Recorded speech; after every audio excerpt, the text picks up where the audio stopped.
அறத்தை அடித்தளமாக கொண்டு ஒரே இலக்கை நோக்கி செல்லும் நாம் நமக்குள் வேறுபாடு பார்க்கக்கூடாது. நான் தான் அதிகம் சம்பாதிக்கிறேன், நீதான் அதிகம் செலவு செய்கிறாய் என்ற பிரிவுகள் இருக்கக்கூடாது. குடும்பத்திற்குள் கூட இந்த ஒற்றுமை வேண்டும். ஒவ்வொரு உறுப்பினரிடமும் இறைவன் இருப்பதாக நம்பும் போது மரியாதை தானாக வரும்.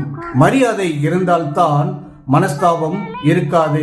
மனஸ்தாபம் இல்லாத இடத்தில் தான் வளர்ச்சி இருக்கும். இப்படி அறம், இலக்கு, ஒற்றுமை எல்லாம் சேர்ந்தால் அடுத்த தலைமுறைக்கு இதை எப்படி கடத்துவது?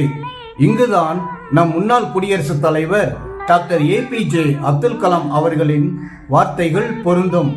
அவர் சொல்வார், family is the first school of the child. குழந்தையின் முதல் பள்ளி குடும்பம்தான். திருக்குறள் சொன்ன அறத்தை, திருமூலர் சொன்ன ஒற்றுமையை யார் கற்றுக் கொடுப்பது?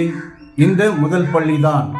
அங்கே கற்பிக்கப்படும் அன்புதான் அவன் எதிர்காலத்தில் உலகத்தை வெல்ல உதவும். நாம் குடும்பத்தோடு எழ வேண்டும், குடும்பத்தோடு வாழ வேண்டும் என்றால் நம் எண்ணங்கள் நம்மை விட உயரே போக வேண்டும்.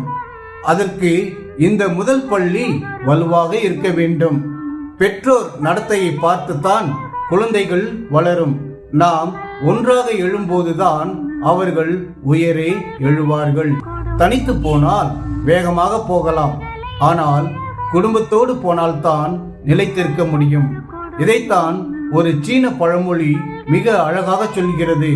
தனியால் சீக்கிரம் போகலாம், ஆனால் குழு சேர்ந்தால் தூரம் போகலாம்.